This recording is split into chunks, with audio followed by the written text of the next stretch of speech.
Hæ, í dag ætla ég að sýna ykkur hvernig er hægt að komast í hádrif ykkar án þess að nota VPN. Þessi lausn virkar fyrir alla nemendur og þarf ekki sérstök réttindi. Við byrjum á því að opna File Explorer með því að ýta á Windows-takkann og svo þennan Documents-takka hér. Svo í leitinni við byrjum að skrifa ftp.tskoli.is. Svo ýtum við á Enter.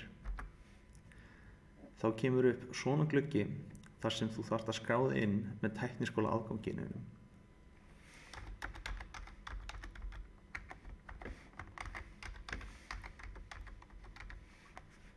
Ef þið eru að fara að nota þetta oftar en einu sinni, þá mæli ég með að þið ýta á Save Password